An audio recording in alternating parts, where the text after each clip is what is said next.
نصلی علی رسول کریم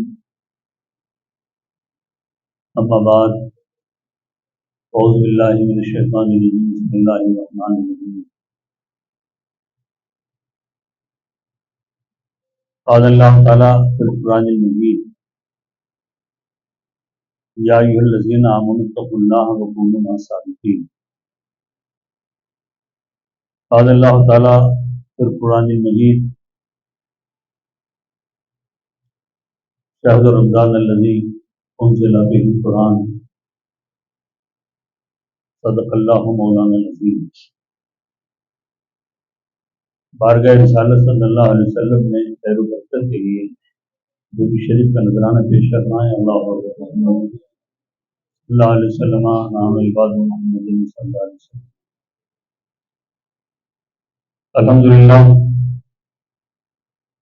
اللہ کا کروڑا احسان ہے کہ اس نے ہمیں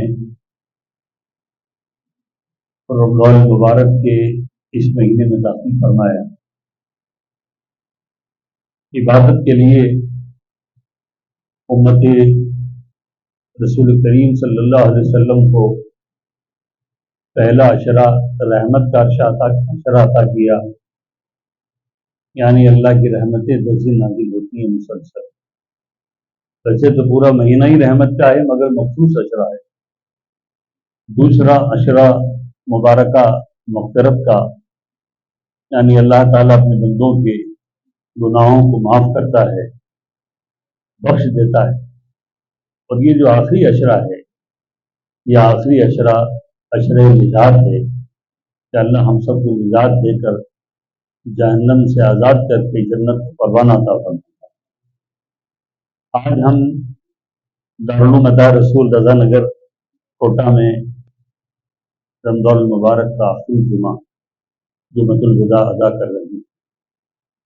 بڑے غم کے ساتھ، بڑی نمنانگ آنکھوں کے ساتھ، بڑی حسرت کے ساتھ یہ جمعہ ہم ادا کر رہے ہیں، اللہ کا شکر ادا کر کے کہ رب تورا کرم کیا، تو نے فضل کیا، تو نے ہمیں تیرا بندہ بنایا، تیرے حبیب سید المرسلین صلی اللہ علیہ وسلم کو امتی بنایا، اسلام جیسا پاکیزہ مذہب دیا، قرآن جیسی کتاب دی، رمضان کا مہینہ دیا، اس مہینے میں ہمیں داخل کیا، اور آج آخری عشرہ نجات کا اور جمعۃ الوداع میں داخل کیا۔ اے اللہ، جمعہ کی جو دعائیں ہوتی ہیں اس میں ایک ساعت ایسی آتی ہے کہ اس ساعت میں انسان جو بھی دعا کرے اللہ اس کی دعا رد نہیں کرتا، جمعے کے دن کی دعا اللہ قبول فرماتا ہے۔ ہم یہ دعا کرتے ہیں رب کائنات، ہم جو کچھ دعا کر رہے ہیں ہماری اس دعا کو اس ساعت سعید یعنی مقبول گھڑی میں داخل کر لے، کہ جس طرح اس سال تو نے اپنے فضل سے، اپنے کرم سے، اپنی حبیب سید المرسلین صلی اللہ علیہ وسلم کے صدقے میں ہمیں رمضان دیا، عشرہ دیا، مغفرت کا، رحمت کا، نجات کا، یا اللہ ہمیں زندگی کی سانسیں اور دے، اگلے سال بھی ہمیں رمضان عطا فرما دے، اگلے سال بھی ہمیں رحمت کا عشرہ، مغفرت کا عشرہ اور نجات کا عشرہ عطا فرما دے۔ حضرات، ہم سب کے لیے، پیارے حبیب صلی اللہ علیہ وسلم کے امتیوں کے لیے یہ رمضان ایک بڑی نعمت والے السلام، اتنی بڑی نعمت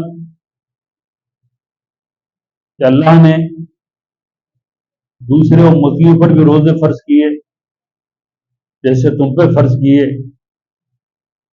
تاکہ اللہ تعالی ہمیں متقی بنائے، پرہیزگار بنائے، ہمارے اندر خوف خدا پیدا ہو، ہمارے اندر اللہ اور اس کے رسول کی محبت پیدا ہو۔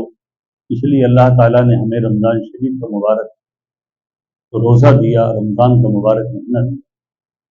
اگر ہم روزے کو روحانی لحاظ سے دیکھیں تو بے شک ایسی عبادت کہ عام دنوں میں ہم عبادت کرتے ہیں تو ہمیں نفل کا ثواب نفل میں ہے، سنت کا ثواب سنت میں ہے، واجب کا ثواب واجب میں ہے، مگر یہ عبادت اگر رمضان شریف میں کرتے ہیں تو ہمیں نفل کا ثواب سنت میں ملتا ہے، سنت کا ثواب سنت موقدہ میں ملتا ہے، سنت موقدہ کا ثواب واجب میں ملتا ہے، واجب کا ثواب فرض میں ملتا ہے، اور فرض کا ثواب 70 فرضوں میں ملتا ہے۔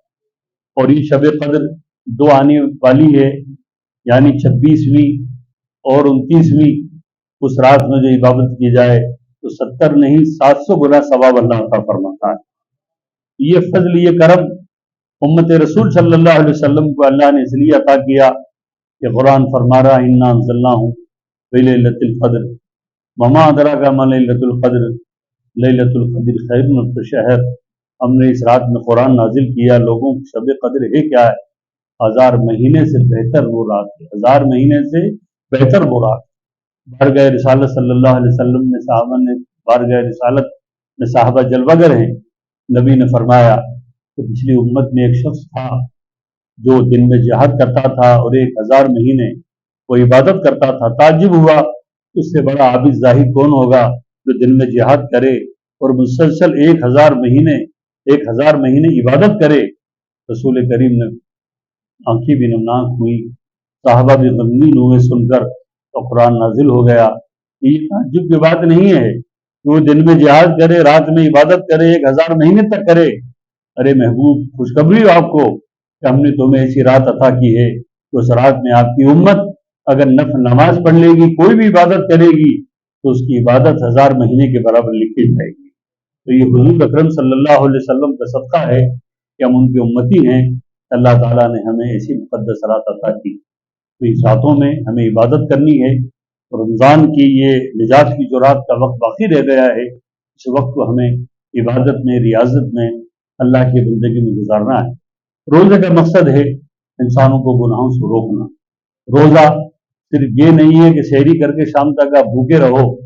اللہ نے روزہ صرف پیٹ کا روزہ نہیں رکھا ہے، روزہ آپ کی آنکھ کا بھی ہے، روزہ آپ کی زبان کا بھی ہے، روزہ آپ کے کان کا بھی ہے، روزہ آپ کے ہاتھ کا بھی ہے، روزہ آپ کے پیر کا بھی ہے۔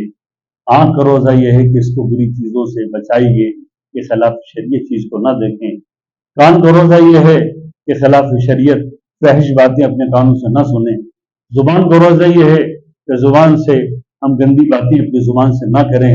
ہاتھ کا روزہ یہ ہے کہ اس ہاتھ سے ہم کسی کو تکلیف نہ دیں، خلاف اشارہ کام نہ کریں۔ پیر کا روزہ یہ ہے کہ اپنے پیروں سے گناہ کی طرف اور کسی برا کام کی طرف نہ چلیں۔ تو گویا اللہ نے ہمیں 30 دن تک جھوٹ سے بچایا، زبان کو پاک کیا، آنکھ کو گناہ سے بچایا، آنکھ کو پاک کیا، کان کو گناہ سے بچایا، کان کو گناہ سے پاک کیا، ہاتھ کو گناہ سے بچایا، ہاتھ کو گناہ سے پاک کیا، پیر کو گناہ سے بچایا، پیر کو گناہ سے پاک کیا۔ اور جب 30 دن آپ جب کریں گے مسلسل تو آپ کی عادت بن جائے گی جھوٹ سے بچنے کے لیے، جھوٹ سننے کے لیے، جھوٹی بات کہنے کے لیے، غلط قدم اٹھانے کے لیے، غلط ہاتھوں کا استعمال کرنے کے لیے۔ اب رب کہتا ہے کہ تمہیں متقی بنانے کے لیے روزہ رکھا تاکہ تم پرہیزگار بن جاؤ، متقی بن جاؤ۔ صرف رمضان ہی کے اندر جھوٹ بولنا گناہ نہیں ہے، کسی رمضان کے اندر جھوٹ سننا گناہ نہیں ہے، رمضان ہی کے اندر ہاتھوں سے غلط کام کرنا گناہ نہیں ہے۔ جتنا گناہ رمضان میں ہے اتنا ہی گناہ شوال، ذوالقعدہ، ذوالحجہ اور 11 مہینوں میں ہے۔ اب اپنی عادت بنا لو کہ تم نے اللہ سے عہد کیا تھا، اللہ تیرا روزہ رکھ کر تیری خوشی کے لیے ہم نے جھوٹ سے بچے، ہم عیب سے بچے، برائی سے بچے۔ اے اللہ تو ہدایت دینے والا ہے، تمہیں ہمیں توبہ پر قائم رکھنے والا ہے۔ اے اللہ توفیق دے جس طرح ہم رمضان شریف میں 30 دن تک ان برے کاموں سے بچے ہیں، اس طرح 11 مہینے کے اندر بھی ہم برے کاموں سے بچ جائیں۔ ہمارا کوئی قدم، ہماری زبان، ہمارا کان، ہمارا ناک، ہماری زندگی کے اعمال کے ہمارے 24 گھنٹے کی جتنی ایکٹیویٹیز ہیں، جتنے معاملات ہیں، وہ خلاف شریعت نہ ہو۔ اگر آپ نے ایسا کیا ہے تب تو صحیح معنوں میں روزہ رکھا ہے، اور اگر آپ اس کے پابند نہ ہوئے، آج جمعۃ الوداع ہے، کثیر تعداد میں یہاں نمازی نظر آ رہے ہیں، اور جمعے میں نظر نہیں آئیں گے۔ 5 وقت نمازوں کے اندر جتنے جمعے میں ہوتے ہیں اتنی مسجدیں بھر جاتی ہیں، مگر آپ جیسے عید ہوئی اس کے بعد یہ نمازیں ہمیں نظر نہیں آئیں گی۔ آپ کو عادی بنایا ہے، جس طرح رمضان شریف میں آپ مسجد میں آ کے جماعت سے نماز پڑھتے ہو، اللہ تعالیٰ آپ کو یہ راستہ دکھا رہا ہے، متقی پرہیزگار بنا رہا ہے کہ اس طرح رمضان میں کر رہے ہو، اس طرح رمضان کے بعد بھی میری عبادت کرو تو اصل میری بارگاہ کے اندر بندگی حق ادا ہوگا۔ اللہ تعالیٰ ہمیں توفیق دے کہ ہم اس طرح رمضان شریف کے بعد میں بھی اس کی بندگی کریں، اور کثرت سے ہمیں 2 3 4 دن باقی رہ گئے ہیں، اللہ کی بارگاہ میں معافی مانگیں اور شب قدر میں اللہم انک عفون تحب العفو فاعف عنی دعا کا ہے وہ پڑھے، اللہ تعالی ہمیں ان تمام نیک باتوں پر عمل خیر کی توفیق عطا فرمائے۔ حضرات کو ضروری گزارش